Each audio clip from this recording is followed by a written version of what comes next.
नमस्कार दोस्तों। तो जयपुर के जवाहर कला केंद्र के कॉफ़ी हाउस में एक और सुबह चाय आ रही है। हमारे साथ दाएं बाएं राजस्थान के जयपुर शहर में रहने वाले 4 वरिष्ठ पत्रकार हैं, राजनीतिक विश्लेषक हैं, जो राजस्थान की राजनीति को 2 दशक 3 दशक से जानते हैं। 4 चुनाव, 6 चुनाव, 5 चुनाव, 7 चुनाव लोगों ने देखा है। चुनावी हकीकत को भी देखा है, चुनावी समीकरण को भी समझा परखा है।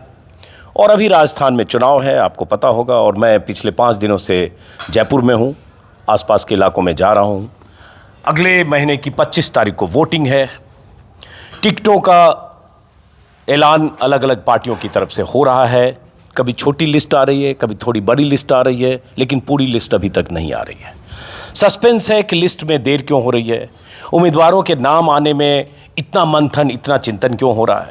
कांग्रेस की तरफ से छोटी छोटी 3 लिस्ट आई है, 3 आई, 3 छोटी छोटी लिस्ट आई। बीजेपी की तरफ से एक छोटी लिस्ट, एक थोड़ी बड़ी लिस्ट आई। 124 सीटों पर बीजेपी के उम्मीदवार आए। कांग्रेस की तरफ से कल तीसरी लिस्ट में 19 उम्मीदवार, लेकिन अभी भी कांग्रेस की तरफ से 100 का आंकड़ा पार नहीं हुआ है। तीसरी सूची को मिला दें तो भी तो सीटों के लिए उम्मीदवारों के ऐलान में क्यों देर हो रही है, क्या मंथन चल रहा है, क्या चिंतन चल रहा है। हर रोज़ तारीखें बदल रही है, अब आएगी लिस्ट, अब आएगी लिस्ट। प्रियंका गांधी की इस रैली के बाद आएगी लिस्ट। वैसे ही आ रहा है कि कांग्रेस की लिस्ट का इंतजार बीजेपी कर रही है। एक मंथन आज जयपुर में होने वाला है, फिर प्रधानमंत्री मोदी अमित शाह लिस्ट को फाइनल करेंगे। तो यह सब चिंतन मंथन हो रहा है और चुनाव में अब 1 महीने से 1 दिन कम बाकी है। आज 26 है, शायद 26 है, और अगले 25 को चुनाव है। और इस बीच 27 है, माफ़ करिए, तारीख भी भूल गए हम लोग चुनाव का में यहाँ। और अगले 25 को चुनाव है। और इस बीच ये हुआ कि कल ईडी की एंट्री हुई राजस्थान में। ईडी के छापे 16-15 जगहों पर छापे मारे गए, जिसमें प्रदेश अध्यक्ष गोविंद डोटासरा जो कांग्रेस के हैं, उनके घर और ठिकानों पर छापे मारे गए। जो मुख्यमंत्री हैं अशोक गहलोत, उनके बेटे वैभव गहलोत को समन किया गया। उन्हें आज शायद ईडी मुख्यालय में जाना है। और अशोक गहलोत के तमाम आरोप जो कल अशोक गहलोत ने लगाए कि ईडी ने चुनाव के मौसम में आतंक फैलाने के लिए अचानक जयपुर में चुनाव से पहले उनके लोगों पर छापे मार रही है, उसका मकसद क्या है। इन सब चीज़ों के बीच हमारे साथ यहाँ हमारे सामने यहाँ के अखबार हैं। अब जरा हम परिचय इनका करा दें। चारों मेहमानों से चाय पीते रहिए, कोई बात नहीं। विजय विद्रोही जी हैं, जो लंबे अरसे तक आज तक के साथ रहे, फिर उसके बाद स्टार न्यूज़ के साथ रहे, और राजस्थान के प्रमुख के तौर पर कितने साल राजस्थान को आपने कवर किया? हो गए वो मोटे तौर पर करीब 35 साल। 35 साल 1987 से हूँ मैं, समझ लीजिए। 2 बड़े चैनल के स्टेट हेड रहे, तो राजस्थान को समझते हैं। अनिल शर्मा जी, जिन्हें आप देखते हैं यूट्यूब चैनल पर, और कई विदेशी एजेंसियों के साथ भी रहे, और लगातार राजस्थान की राजनीति पर बहुत मुखर होकर अपनी बात करते रहते हैं। त्रिभुवन जी हैं, आपने 5 दिन पहले जब मैं जयपुर आया था तो हमारे वीडियो में आपने देखा होगा। अमर उजाला से जुड़े रहे, ये नवज्योति, माफ़ करें, दैनिक भास्कर से जुड़े रहे लंबे समय तक, अभी नवज्योति अखबार के कंसल्टिंग एडिटर है। माफ़ करिए, थोड़ा अमर उजाला उधर वाला इम्पैक्ट आ गया। और अविनाश कल्ला जी हैं, सीनियर जर्नलिस्ट रहे हैं, लेकिन आजकल पॉडकास्ट कर रहे हैं भास्कर के लिए, और बहुत चर्चा है इनके पॉडकास्ट का, जो भास्कर में हर रोज़ करते हैं। और 25 सालों से आप 20-25 सालों से राजस्थान की राजनीति को जानते हैं। और एक राज बाय रोड राजस्थान का भ्रमण इन्होंने किया, सड़कों से, बसों से, और उसके बाद राजस्थान के राजनीति। आपको भी बस स्टैंड पे देख के अच्छा लगा, कम ही लोग होते हैं जो बस स्टैंड तक जाते हैं।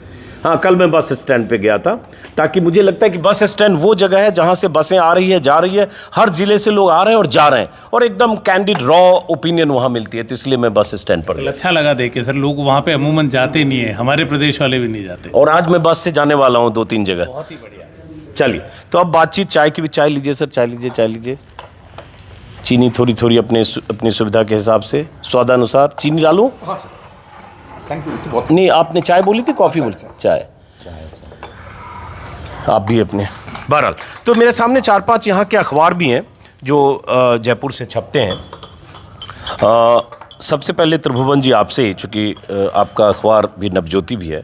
अब दो मसले हैं। एक तो टिकट को लेकर जो मंथन और मैराथन हो रहा है दोनों पार्टियों में, और उसकी वजह से अभी तक हर 5 दिन मेरे जयपुर में इसलिए हो गए कि जिस दिन मैं आया था जयपुर तो खबर थी कि अगले दिन कांग्रेस की लिस्ट आ जाएगी, बीजेपी की भी आ जाएगी। तो लिस्ट के इंतजार में आज छठा दिन मेरा है और लिस्ट टुकड़े टुकड़े में आ रही है, कुछ पता नहीं चल रहा है। और दूसरा ईडी वाला, पहला सवाल एक ईडी को लेकर है, चूंकि अशोक गहलोत ने, इस दोनों पहलुओं पर हम बात करेंगे सबसे, चूंकि अशोक गहलोत ने कल ईडी के छापे को एक बड़ा मुद्दा यहां बनाने की कोशिश की। सचिन पायलट ने जाकर दिल्ली में प्रेस कॉन्फ्रेंस किया, अखबारों की हर अखबार की सुर्खी ईडी के छापों को लेकर है कि कैसे ईडी की एंट्री हुई और हाई वोल्टेज ड्रामा हुआ और कैसे ईडी ने प्रदेश अध्यक्ष से लेकर अलग अलग उनसे जुड़े लोगों, निर्दलीय जो एक विधायक रहे हैं उनके घर पर छापा मारा। जैसे भास्कर की हेडलाइन है, राजस्थान चुनाव ईडी का बाड़ा, 57 लोगों पर 17 छापों के बाद अब डोटासरा के घर पहुंची ईडी। तो इसको कैसे देखते हैं अचानक, अगर कांग्रेस कहती है कि चुनावी मौसम में सिर्फ टाइमिंग पर सवाल उठाते हुए? ये ईडी का मामला अप्रत्याशित तो है नहीं, क्योंकि बल्कि ईडी ने बहुत आते आते देर कर दी। जब रीट का मामला आया था, इसके बाद जब जब विवाद हुए, इसमें जैसे बीजेपी के नेता हैं किरोड़ीलाल मीणा, वो काफ़ी समय से इस मुद्दे को उठाए हुए हैं। वो बार बार कांग्रेस के नेताओं का नाम ले रहे थे। आरपीएससी के एक जो सदस्य हैं वो इस मामले में गिरफ्तार भी हो चुके हैं।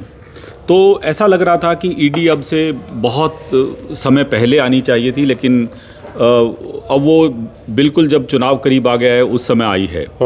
तो बहुत जो कल जितने भी प्रश्न आए उसमें एक तो सबसे बड़ा ये था कि ईडी को आना था तो वो टाइमली क्यों नहीं आई, इतने दिन तक कौन व्यक्ति होगा जो उसके लिए चीज़ें संभाल कर रखेगा।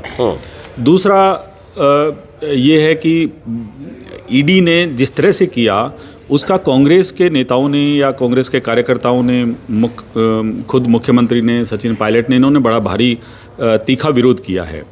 ईडी भारत में करीब 67 साल पहले गठित हुई थी 1956 में, और पहले उसकी चर्चा कभी होती नहीं थी, लेकिन पिछले एक दशक के दौरान ईडी बहुत ज़्यादा चर्चा में रही है और उसका कारण शायद कुछ नए कानून बनना भी है। और उस दृष्टि से अगर देखें तो सरकारी एजेंसियों के जो एक दुरुपयोग की बात हो रही है, उस मामले में मुझे लगता है कि अरुंधति रॉय ने एक बड़ी अच्छी बात कही।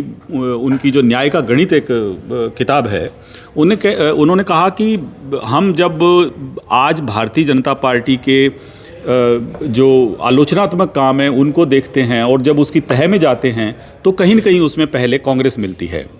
जैसे जगन रेड्डी का मामला था। सुनिए, लेकिन हम क्या हो रहे हैं, हम भटक के हम बहुत दूर चले जाएंगे, हम थोड़ा अभी वो ठीक है, लेकिन ये क्या है कि जो एजेंसियों का दुरुपयोग और जो जिस तरह से है, तो वो आप देखेंगे कि कल सीकर में ओम प्रकाश हुड्डा के यहाँ ईडी गई है, तो ये और इनको मुख्यमंत्री अशोक गहलोत के बेटे को सम्मन दिया गया है। आज से 10 साल पहले जब अशोक गहलोत दूसरी बार मुख्यमंत्री बने थे, उस दौरान भारतीय जनता पार्टी के नेता थे किरीट सोमैया।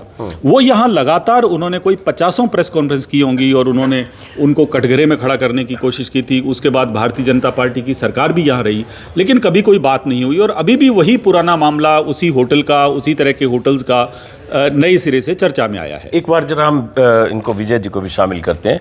जैसे कांग्रेस इसको विक्टिम की तरह प्ले करने की कोशिश कर रही है, अशोक गहलोत भी, कि टाइमिंग पर सवाल उठाकर, और अचानक ऐसा भी लग रहा है कि जैसे कांग्रेसी सब जो नाराज भी रहे होंगे, सचिन पायलट और उनके 36 के रिश्ते भी थे या दिखते थे, वो सचिन भी अचानक ट्विटर पर लिखने लगे कि छापा गलत है, जो सचिन पेपर लीक के खिलाफ पहले बोलते रहे। तो ये क्या टाइमिंग और अशोक गहलोत का ऐसे कहना, कोई एकजुटता जैसा दिखना, इसको फायदा होगा या नुकसान होगा? देखिए, वो डिपेंड करेगा कि ईडी इस कार्रवाई से हासिल क्या करता है। अगले 30 दिन में ईडी के लिए ज़रूरी हो गया है कि एक आध मामले में चार्जशीट दाखिल करे और इस सिलसिले को लंबा चलाए। अगर ये सिलसिला कल खत्म शुरू हुआ और कल खत्म हो गया तो बीजेपी को इसका नुकसान होगा। अगर ये 5-6 दिन मामला चलता है और छापे पड़ते हैं तो बीजेपी एक माहौल बनाने में कामयाब हो सकती है या नहीं हो सकती, वो अलग बात है। लेकिन बीजेपी को अशोक गहलोत सरकार के खिलाफ 4 साल 11 महीने बाद एक मुद्दा मिला है कि उनको लग रहा है पेपर लीक के मसले पर 2.73 करोड़ जो युवा वोटर है उसकी घेरेबंदी की जा सकती है और अशोक गहलोत को वाकई में बैकफुट पर लाया जा सकता है और इसके लिए ईडी का इस्तेमाल किया जा रहा है। उधर अशोक गहलोत आपदा में अवसर देख रहे हैं। अब उन्होंने टिड्डी दल से कंपेयर कर दिया, फिर कहा कि ए प्लान, बी प्लान, सी प्लान, डी प्लान फेल हुआ तो ई प्लान आ गया। तो इस तरह की बातें कर रहे हैं वो, और बड़ी चतुराई से इसको एक ट्रिगर पॉइंट, मैं बार बार इस शब्द का इस्तेमाल करता हूँ, ट्रिगर पॉइंट की तरह इस्तेमाल कर रहे हैं कि अब चुनाव यहाँ से कहाँ जाएगा।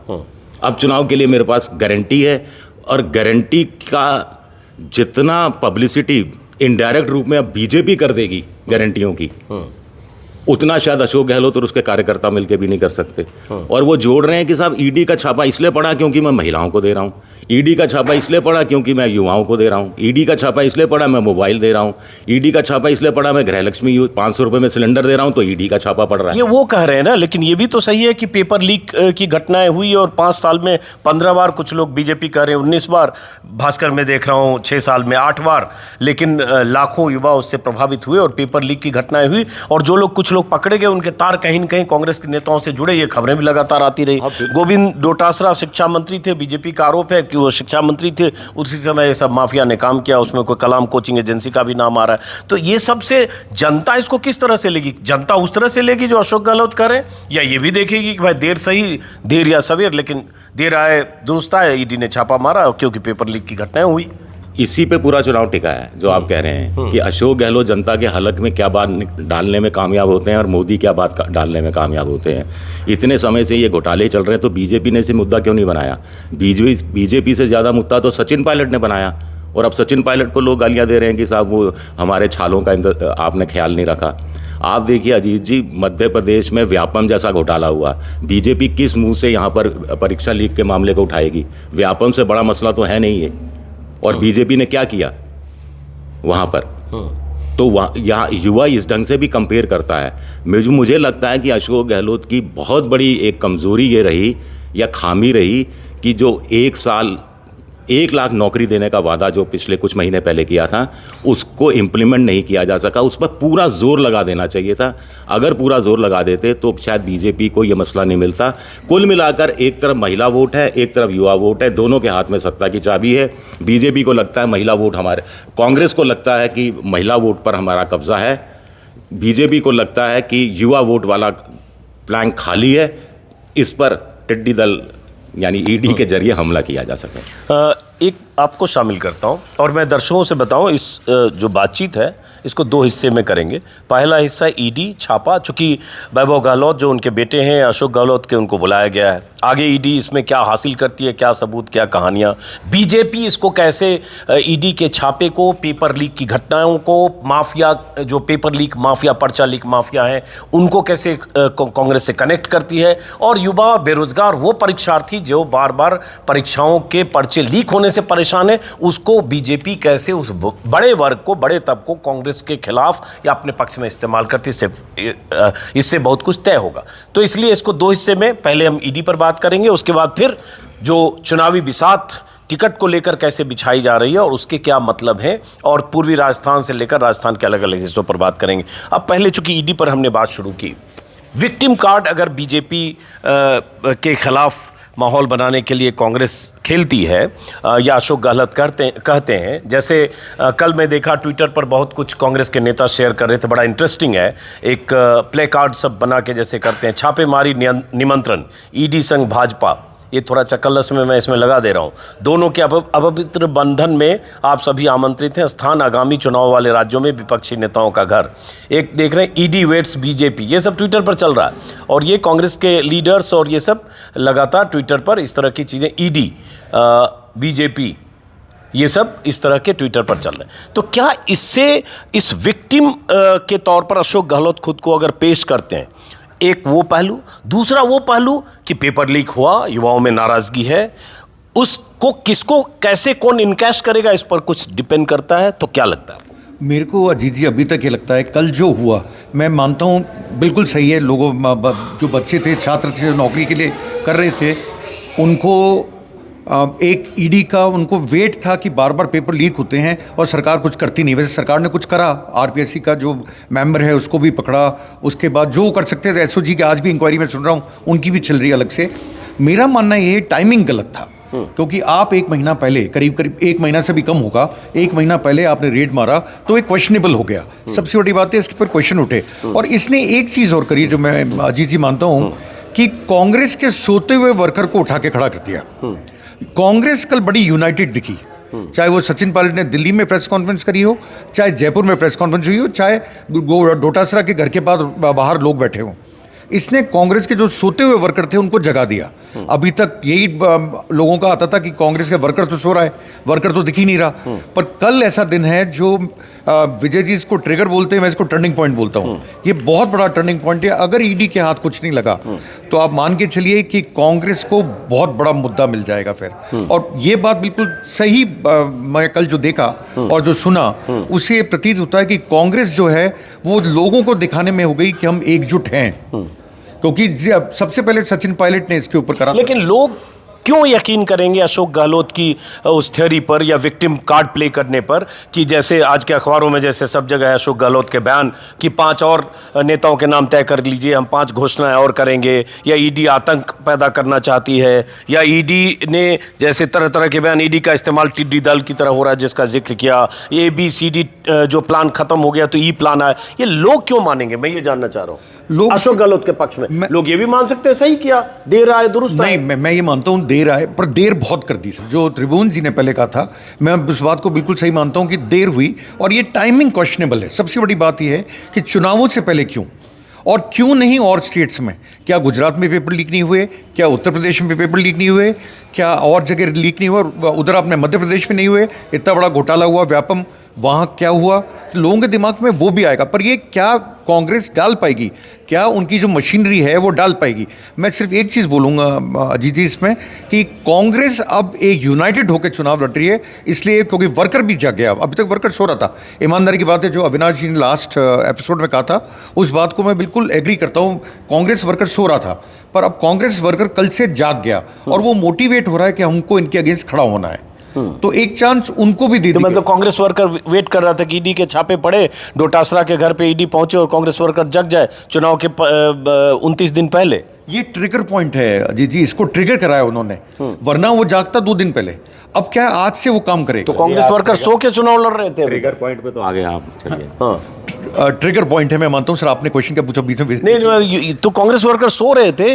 अगर सो रहे थे तो मुकाबला अभी तक मैं यही कहता था कि कांग्रेस वर्कर जो महंगाई राहत कैंप भी लगे, जितने भी कैंप लगे थे महंगाई राहत, आपको वहां पर ब्यूरोक्रेट्स या आपको मिलते थे गवर्नमेंट एम्प्लॉइज, आप वर्कर नहीं देख पाते थे वहां पर। कांग्रेस का वर्कर नहीं था जो अशोक गहलोत की पॉलिसीज को आगे लेके जा रहा था, ऐसा नहीं दिखता था जब महंगाई राहत कैंप लगे थे। मुझे सिर्फ एक बात कहनी है, मुझे ऐसा लगता है कि अशोक गहलोत इसको एक बड़ा मुद्दा इसलिए भी बना रहे हैं क्योंकि विधायकों के खिलाफ एंटी इनकम्बेंसी का मसला थोड़ा दब जाए। अशोक गहलोत को पता है कि उनकी योजनाओं में खामियां बीजेपी चाहते हुए भी निकाल नहीं पा रही। अगर योजनाओं में खामियां निकाल पाती तो बहुत मुश्किल में डाल सकती थी। तो ये भी एक मकसद हो सकता है। और दूसरा मुझे लगता है कहीं ना कहीं कि आपदा में अवसर वाली जैसी बात होती है, और बीजेपी का तो टाइमिंग वाइमिंग का चक्कर नहीं है, उनके हिसाब से तो शुभ मौके पर हुआ है। देर से हुआ, थोड़ा सा पहले हो जाता तो उनके पास और कोई चारा ही नहीं है। अशोक गहलोत को घेरेबंदी आप सिर्फ परीक्षा लीक और युवा वोटर के सहारे कर सकते हैं। अविनाश जी, आपने सबको सुन लिया, थोड़ा सा इधर आ जाए। हाँ, थोड़ा सा इधर कर सकते हैं। हाँ, तो वही जो मैंने कहा कि अब अचानक अगर हर अखबार की वही हेडलाइन है जो जयपुर से छपने वाले हर अखबार की वही ईडी वाली हेडलाइन है, राजस्थान पत्रिका हो, टाइम्स ऑफ इंडिया हो, जो भी अखबार है, टाइम्स ऑफ इंडिया जयपुर का, सब जगह ईडी रेड की एक खबर है। एक्सप्रेस लेकर आप आए, एक्सप्रेस में भी वही खबर है, सब जगह ईडी की। तो ये खबर अशोक गहलोत का विक्टिम की तरह कल पेश करना, मोदी के खिलाफ आरोप कि सरकार कैसे एजेंसियों का इस्तेमाल कर रही है। वहाँ से मल्लिकार्जुन खड़गे कांग्रेस प्रेसिडेंट से लेकर कांग्रेस की पूरी आर्मी जुट गई कि मोदी एजेंसियों का इस्तेमाल करते हैं और करते भी हैं। इसकी मिसालें बहुत है, वो कहने की ज़रूरत नहीं है। तो इसको जनता किस तरह से देखेगी इस चुनाव में, वोटर किस तरह से देखेगा? जनता में कम से कम अब ये बात उठने लगी कि एक एजेंसीज का जो यूज़ बीजेपी के लिए और मिसयूज़ कांग्रेस के लिए हो रहा है। और जैसा अनिल जी ने कहा, मैं ये नहीं कह सकता कि वर्कर चार्जअप हुआ, पर पहली बार ईडी ने वो कर दिखाया जो पूरी कांग्रेस आला कमान 4 साल 11 महीने में नहीं कर पाई। कल पहली बार ऑप्टिक्स सही हुए कांग्रेस के कि सचिन पायलट अशोक गहलोत के लड़के के बचाव में आए, डोटासरा के लिए भी बोला, और जिस तरह से एक आया, पर क्या कांग्रेस इस मोमेंटम को आगे कर पाएगी? एक बात और है सर कि ईडी का जो मिसयूज है, आई थिंक बोलना चाहिए, भारतीय जनता पार्टी के किरोड़ी लाल मीणा एक मॉल में जाते हैं, सुबह बोलते हैं कि यहाँ काला धन है और शाम तक ईडी आ जाती है। वहीं दूसरे केसेस में अगर हम देखें कि कांग्रेस वाले डिमांड करते हैं, थोड़ा अगेंस्ट लाइट बता रहे हैं हमारे सहयोगी, इधर आ जाते हैं। हाँ, वहीं दूसरी ओर अगर हम देखें कि बीजेपी के कुछ नेताओं पे जो इल्ज़ाम लगते, चाहे वो कैलाश मेघवाल ने अर्जुन राम पे बोले हो या मुख्यमंत्री अशोक गहलोत खुद केंद्रीय मंत्री गजेंद्र सिंह के बारे में बोलते हो, यहाँ स्टेट गवर्नमेंट कहते कहते थक जाती है कि आप ईडी लाइए, केंद्रीय जांच एजेंसी लाइए, कुछ नहीं होता। और वहाँ तो ये कहीं ना कहीं पब्लिक में आ गया है कि ईडी एक बीजेपी की पोल स्ट्रैटेजी है, जहाँ कुछ नहीं चलता वहाँ ईडी चल जाती है। अभी राजदीप ने एक दिन बहुत अच्छे से बोला था। पर ईडी के लिए अब दो बड़े चैलेंज है। अभी तक ईडी का जो पॉलिटिकल फॉल आउट भी होता था कि केस में कुछ निकले ना निकले, नेता पार्टी से निकल के बीजेपी में आ जाए। राजस्थान में अभी तक वो भी नहीं हुआ है। तो ना तो वो नेता ला पाई है, कोई बात नहीं, ना डिजायर्ड रिजल्ट्स ला पाई है। तो ये बहुत इंपॉर्टेंट होगा उनके लिए कि कुछ लाएं। करीब करीब 16 विजिट्स हो गए सर 3 महीने के अंदर। ईडी के 16 विजिट्स 3 महीने में, 3 बड़े पॉलिटिशियंस के ऊपर, राजेंद्र यादव, दिनेश खोडानिया और अब गोविंद सिंह डोटासरा। अब अगर कुछ नहीं निकलता तो ये ईडी की साख पे बड़ा सवाल है और फिर जनता क्वेश्चन करेगी। पर बात वही है कि दोनों के लिए एक मुद्दा है, अपने अपने हिसाब से प्ले करेंगे। और अगर बीजेपी जो उनकी मशीनरी है उसमें वो यंगस्टर्स को अट्रैक्ट कर पाई कि देखिए हम कुछ कर रहे हैं इस पे, तो ये उनके लिए भी उतना ही फायदेमंद हो सकता है। लेकिन जैसे ईडी के छापे को लोग इस तरह से भी तो देख रहे हैं ना कि भाई पेपर लीक के जो माफिया हैं, जो कई नाम मुझे कल के यहाँ के पत्रकारों ने बताया, कोई कोचिंग एजेंसी संस्थान है कलाम, और कोई सीकर से जुड़े लोग हैं, कुछ पकड़े गए कुछ बच गए। उदयपुर में किस ढंग से, जिस ढंग से पर्चा लीक हुआ, एग्जामिनेशन के पहले कोई बस में कहीं सॉल्व किया जा रहा था पर्चा, बहुत सारी कहानियां यहाँ हवा में तैर रही है। उस बीच बीजेपी की तरफ से ये कहना, जो गजेंद्र सिंह शेखावत का बयान जैसे आज ही में है कि ईडी पर आरोप लगाना उसकी साख को गिराने का षड्यंत्र है। अशोक गहलोत सरकार ने भ्रष्टाचार के सारे पैमाने तोड़ दिए। अशोक गहलोत को वैभव की चिंता थी। सीपी जोशी जो प्रदेश बीजेपी के अध्यक्ष हैं, राजेंद्र राठौर का बयान है सरकार की पोल खुल रही है। ये सब अखबारों में आज जैसे खबरें। तो जनता के सामने 2 नैरेटिव है। एक नैरेटिव ये जाएगा कि भाई चुनाव के ठीक 29 दिन पहले, वोटिंग के 29 दिन पहले ईडी पहुंचती है सीएम के बेटे से लेकर और नेता विपक्ष, माफ करें, प्रदेश अध्यक्ष जो सत्ताधारी दल के हैं उनके घर पर। और दूसरा ये जाएगा जो बीजेपी कह रही है, और जब मोदी की अभी रैलियां शुरू होगी यहाँ, तो उनका सबसे ज्यादा जोर इसी पर होगा। लाल डायरी पर पहले बोल चुके हैं प्रधानमंत्री, अब वो ईडी छापा करप्शन को जोड़कर यहाँ नैरेटिव को बदलने की कोशिश करेंगे। जो अशोक गहलोत की जो योजनाओं का एक नैरेटिव कुछ महीनों में बना है, उस लड़ाई में एज किसको दिखेगा फिर? सर आप उनकी तैयारी देखिए कि हम कह रहे हैं, अभी आपने कहा कि आज एक मुख्यमंत्री की 12:30 बजे प्रेस कॉन्फ्रेंस है, उससे ठीक पहले जब हम बात कर रहे हैं तो गजेंद्र सिंह यहीं से कुछ दूर एक होटल में बैठे हैं और मीडिया से बात कर रहे हैं, इंटरव्यू कर रहे हैं। सो आप टाइमिंग में भी देख लीजिए, वो 10 बजे अपना काम शुरू कर चुके हैं। तो दोनों पार्टीज के लिए अपने अपने हिसाब से ये एक बॉइलिंग इशू है, क्योंकि इस पे जो ये बात भी सच है कि कई लोग कांग्रेस पार्टी से भी कह चुके हैं कि इस पे ज़्यादा एक्शन नहीं हुआ, क्वेश्चनेबल है। तो बीजेपी उसको भुनाना चाहेगी। उनके पास एक मैकेनिज्म ज़्यादा है, उनके पास सोशल मीडिया पे जो उनकी प्रेजेंस है, मीडिया पे जो उनकी पकड़ है, तो वो चाहेगी कि वो ड्राइव होम करे। कल गजेंद्र सिंह दिल्ली थे, अभी सुबह वो यहाँ आ चुके हैं और इंटरव्यू शुरू कर चुके हैं। तो बीजेपी के लिए तो ये गॉड सेंट अपॉर्चुनिटी अगर हम कहें कि बिल्कुल उनको परोस के दे दिया है कि आप करिए, क्योंकि बाकी उनके पास इतना कुछ मजबूत है नहीं। और इस केस में कि जब वो फेसलेस जा रहे हैं चुनाव में, तो उनके लिए एक बहुत बड़ा चैलेंज है कि वो किस पर्सनैलिटी पे या किस मुद्दे पे वोट मांगे। तो वो जितना डिस्क्रेडिट इस करंट गवर्नमेंट को कर सके वो करना चाहेंगे। तो त्रिभुवन जी, जैसे बीजेपी अभी लगातार जो बीजेपी का मुद्दा है, मैं देख रहा हूँ जो पोस्टर्स बीजेपी की तरफ से है, उसमें रोज़गार का सवाल है, उसमें क्राइम अगेंस्ट वीमेन का सवाल है। जितने पोस्टर शहर में लगे हैं, जिसके बीच में, पोस्टर के बीच में प्रधानमंत्री मोदी होते हैं, दाएं बाएं वसुंधरा राजे, जेपी नड्डा, राजेंद्र राठौर और एक सीपी जोशी।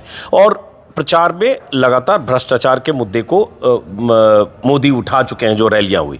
अब जब ये शुरू होगा, ईडी के इस छापे के बाद वैभव गहलोत को भी बुलाया गया और जितनी बातें कही जा रही है कि मॉरिशस रूट से कुछ वैभव गहलोत की कंपनी में पैसा आ रहा था, या किसी होटल कारोबारी से उनके जो रिश्ते थे उसमें कोई मॉरिशस रूट से पैसा आ रहा था, आज भी जो सब जगह छपे। मैं वही सवाल एक बार फिर से वापस आपके पास आता हूँ कि अब पब्लिक पब्लिक के पास जब नैरेटिव जाता है उसके पास विकल्प होता है कि वो इनकी बात माने या उनकी बात माने। दो तरह के लोग होते हैं, एक है बहुत बड़ा वर्ग जिसने तय कर रखा है कि कांग्रेस को वोट देगा, एक बड़ा वर्ग जिसने तय कर रखा होगा कि हम बीजेपी के वोटर हैं, बीजेपी को वोट देंगे। दोनों के अपने पैमाने होंगे। लेकिन इस 29 दिन के इस प्रचार से या इसके काउंटर नैरेटिव से कुछ बदलेगी क्या स्थिति? मैं जो पहले उदाहरण दे रहा था, जहाँ थोड़ा आपने बताया कि लंबी हो जाएगी बहस, मैं एक उसी का ही उदाहरण दे रहा था। वो ये था कि 2012 में सीबीआई ने जगन रेड्डी को गिरफ्तार किया था। वो करीब 16 महीने जेल में रहे और उसके बाद बाहर आए। इसी तरह से अब जैसे ईडी का इस्तेमाल हो रहा है, तो आप देखिए जगन रेड्डी आज मुख्यमंत्री हैं। जनता ने उनके ऊपर जो सीबीआई के छापे डले या जो अपराध उनके हिस्से लिखे गए वो उसको नहीं माना। तो मुझे ऐसा लगता है कि जब जब लोगों के मन में जो बात आ चुकी होती है वो इन ईडी के या सीबीआई के छापों से बहुत ज़्यादा फ़र्क नहीं पड़ता। वो फ़र्क सबसे ज़्यादा पड़ता है इस बात पर कि जैसे बहुत सारा पैसा या और चीज़ें पकड़ी जाती हैं तो थोड़ा चुनाव के दौरान विचलित हो जाते हैं, वो डिस्टर्ब हो जाते हैं। तो वो जो नुकसान होता है वो अगर कांग्रेस ने नहीं होने दिया, वो अगर उनका मोराल ऊंचा रहा और वो इसमें कहीं लड़ाई में कमज़ोर साबित नहीं हुए, तो मुझे लगता है कि इन चीज़ों का कोई ज़्यादा असर नहीं होगा। क्योंकि जो इतिहास के अनुभव हैं पिछले 10-15 साल के, 20 साल के, वो ये साफ तौर पर बता रहे हैं। क्योंकि जहाँ जहाँ जिन जिन एजेंसियों का इस्तेमाल चाहे कांग्रेस ने किया हो चाहे बीजेपी ने किया हो, कर्नाटक उसका बड़ा ताज़ा उदाहरण हमारे सामने है कि वहाँ नेताओं को किस तरह से कटघरे में खड़ा किया गया लेकिन नतीजा कुछ और आया। तो जो भारतीय मतदाता है उसमें निरक्षर या कम पढ़े लिखे लोगों की संख्या बहुत ज़्यादा है। आपने कल खुद देखा कि जो लोग कम पढ़े लिखे दिखते हैं या बिल्कुल साधारण ज़मीन से जुड़े हुए किसान मजदूर दिख रहे हैं, वो यहाँ के पढ़े लिखे और जो सुशिक्षित लोग कहलाते हैं उनसे ज़्यादा स्पष्ट और मुद्दों को लेकर के, योजनाओं को लेकर के या नेताओं के रुझान को लेकर के वो ज़्यादा स्पष्ट हैं। तो मुझे ऐसा लगता है कि जो ईडी का मामला है वो उससे अगर कांग्रेस डिस्टर्ब हुई, उससे अगर प्रदेश कांग्रेस और इनके वर्कर डिस्टर्ब हुए तो वो घाटे में रहेंगे, और अगर वो डिस्टर्ब नहीं हुए तो मुझे ऐसा लगता है कि इससे पब्लिक के परसेप्शन पर कोई ज़्यादा असर नहीं पड़ता। एक सवाल तो ये है ना, मैं भी गया था जो रिद्धि सिद्धि का इलाका है जहाँ बहुत सारे कोचिंग के छात्र वहाँ रहते हैं, दर्जनों कोचिंग संस्थान वहाँ हैं। तो वहाँ छात्रों का, युवाओं का सबसे बड़ा मसला या उनकी नाराज़गी इस बात को लेकर थी, पर्चे लीक को लेकर। अब पर्चे लीक की जब बात होती है, जो उस आंकड़े को लेकर कन्फ्यूजन है, 15 बार या 19 बार भास्कर जैसे 8 बार लिख रहा है, लेकिन एक लिस्ट हमारे पास भी है 14-15 बार की। और पर्चे leak Rajasthan public service commission के एग्जामिनेशन में भी हुआ, रीट में भी हुआ और बाकी सारी नौकरियों में। उनके लिए सबसे बड़ा मुद्दा और सवाल है, राजस्थान में 50 लाख से ज़्यादा ऐसे युवा हैं जो इस तरह की परीक्षाओं से प्रभावित होते हैं। तो उन युवाओं पर क्या संदेश जाएगा? और उसमें एक आंकड़ा ये भी है कि 22 लाख ऐसे फर्स्ट टाइमर वोटर हैं जो इस बार जुड़ रहे हैं। कल सुबह जब ये छापे की खबर आ रही थी कि ईडी ने छापा डाला तो कई तरह की प्रतिक्रियाएं होती हैं। जो परिपक्व लोग हैं या जो रोज़ अखबार देखते हैं, जिनकी तादाद थोड़ा कम रहती है मतदाताओं में, उनको लगा कि देखो ईडी ये जो कार्रवाई पूरे देश में जहाँ जहाँ भी करते हैं उस तरह की है। लेकिन अगर आप युवाओं से मिलेंगे तो उसमें वो नाराज़ नहीं थे इस बात से कि ईडी ने ये कार्रवाई की है और इससे नाराज़गी है। उनको शायद कहीं एक राहत भी दिख सकती है कुछ, क्योंकि राजस्थान में इतनी बड़ी तादाद में जो आरपीएससी नौकरियां देती है और एक जो प्रदेश की एक बहुत प्रतिष्ठित एजेंसी है, उस एजेंसी को लेकर जो गंभीरता सरकार को रखनी चाहिए थी वो उसमें थोड़ा सबक सीखने में मुझे लगता है कि कुछ कमज़ोरी रही है। क्योंकि अभी जो आरपीएससी के सदस्य बनाए गए उसे लेकर आपने मुख्यमंत्री जी के खुद आपने ट्वीट या उन्होंने जो भाषण में कहा कि हमसे चूक हुई, क्योंकि वो आदमी मतलब इतने विवादास्पद हैं, वो भले सेना से रिटायर्ड हों लेकिन उन्होंने अन्य जातियों को लेकर जिस तरह की टिप्पणी की और उसकी जो प्रतिक्रियाएं आई हैं वो बहुत अच्छी प्रतिक्रिया नहीं है। मुझे लगता है कि इस तरह के मामलों में उनको सावधान रहना चाहिए था, और खासकर ऐसे मामले में जब सचिन पायलट पहले इस मुद्दे को, और बहुत संवेदनशील मुद्दा है, इतने युवाओं से जुड़ा हुआ मुद्दा है, और भारतीय जनता पार्टी का जो स्टेक इस चुनाव में है वो इस बार विभिन्न जो विधानसभा क्षेत्र हैं और जहां उसकी सीटें उलझी मतलब फंसी हुई थी, वहां पर उन्होंने सबसे ज़्यादा ध्यान जो दिया है वो युवा मतदाताओं पर दिया है। उनके जो सर्वे हैं उसमें भी युवा मतदाता हैं, तो युवा मतदाताओं की तादाद बहुत तेज़ी से बढ़ी है। इसलिए उस लिहाज से ये मुद्दा हम ये कहें कि कांग्रेस को इसकी सहानुभूति मिलेगी, वो मुझे ऐसा दिखाई नहीं देता, क्योंकि युवा आरपीएससी के कारण भी और जो कर्मचारी चयन आयोग है, आप देखिए कि जो पुराना कानून बना हुआ है आरपीएससी के सदस्यों को हटाने का, आज भी वो व्यक्ति आरपीएससी का जो सदस्य है जेल में है, उसको सरकार हटा नहीं पाई है, उसको निलंबित नहीं कर पाई है। आरपीएससी की आप वेबसाइट खोलेंगे, आज भी वो आरपीएससी का मेंबर है। तो ऐसे सूरत में जब आप किसी सदस्य को हटा भी नहीं पाते हैं, आप हरियाणा वाला जो मामला था, जो ओम प्रकाश चौटाला के उसमें तो जेल में ही रहे, शिक्षा भर्ती में 10 साल जेल में रहे, लेकिन उनको हटाने के मतलब हटाना वहां भी मुश्किल रहा। तो इसलिए जो आरपीएससी के सदस्य चुने जाते हैं उनमें बहुत सावधानी की और उस तरह की आवश्यकता थी। ये जो आपने कहा ना कि कांग्रेस के बहुत सारे वर्कर इसके बाद एकजुटता दिखी, या इसको अगर उस तरह से अशोक गहलोत पेश कर पाए तो कांग्रेस यूनाइट होगी या एक ट्रिगर पॉइंट हो सकता है कांग्रेस के पक्ष में। मैं देख रहा हूँ जैसे जिसका जिक्र किया अभी कि सचिन पायलट ने जो कल ट्वीट किया या वहाँ जाकर प्रेस कॉन्फ्रेंस किया दिल्ली में, और जिस ढंग से ईडी रेड की उन्होंने आलोचना की, तो ये सचिन पायलट वर्सेस अशोक गहलोत बीते 2-3 साल से चल रहा था, जो अब युद्ध विराम है, ऊपरी तौर पर अंदरूनी तौर पर नहीं जानते। लेकिन क्या ये सचिन पायलट का ये कहना और कांग्रेस में जिसका आप कह रहे हैं कि कोई एकजुटता, आपने भी कहा, अनिल जी ने भी कहा, एकजुटता जैसी दिख रही है, लेकिन क्या ये वाकई इस ईडी के रेड के पहले ऐसा कुछ नहीं था जो इस रेड से बदल जाएगा? नहीं, ऐसा नहीं है। कई बार कुछ चीज़ें होती हैं जो उससे जैसे अचानक उछाल आ जाता है, जैसे सेंसस में उछाल आ गया, कोई नई चीज़ हो गई। जैसे मेरा एक छोटा सा YouTube चैनल है, तो लगातार मान लीजिए नहीं जा रहे उसके लाइक्स, तो कोई एक ऐसा विषय होता है जिसमें अचानक सर्च कर जाता है, तो ये मामला सर्च कर गया है, एक चीज़। दूसरा, राजस्थान में चुनाव बहुत खुला हुआ है। एक CSDS लोक नीति का सर्वे था जो बता रहा था कि पिछले 20 साल में कैसे ट्रेंड बदला है और लोग देर से सोचते हैं, कि देर से फैसला करते हैं कि किसको वोट देना है। राजस्थान में शायद 30-35% वोटर आखिरी दिनों में सोचता है, यानी हर तीसरे वोटर ने अभी तय ही नहीं किया है कि किसको वोट देना है। एक वोटर, इस हिसाब से देखा जाए तो एक वोटर कह रहा है कांग्रेस को दूंगा, दूसरा वोटर कह रहा है बीजेपी को दूंगा, तीसरा कह रहा है मैंने अभी तय नहीं किया है। तो ये इसलिए चुनाव खुला हुआ है, और ऐसे में इस मौके का जितना आप राजनीतिक फ़ायदा उठा सकें, फेंस सिटर को ला सकें, जो स्विंग वोटर है उसको ला सकें, तो उतना फ़ायदा होगा। तो ये ईडी तो आप साइड में रख दीजिए, ये कुल मिलाकर लड़ाई है कि साहब कैसे युवा वोट पर कब्जा करना है, कैसे महिला वोट पर कब्जा करना है। और ये जो कह रहे थे कल्ला साहब की गॉड सेंड अपॉर्चुनिटी है ईडी की, गॉड सेंड नहीं है, ये मोदी सेंड अपॉर्चुनिटी है, और मोदी को इसी में अपॉर्चुनिटी नजर आ रही है। एक ही मुद्दा है जिस पर घेराबंदी हो सकती है, युवा नाराज है, उसमें से कितनी नाराजगी बटन दबाते समय नजर आएगी वो अलग बात है। तो चलिए, ये तो हुई ईडी की बात।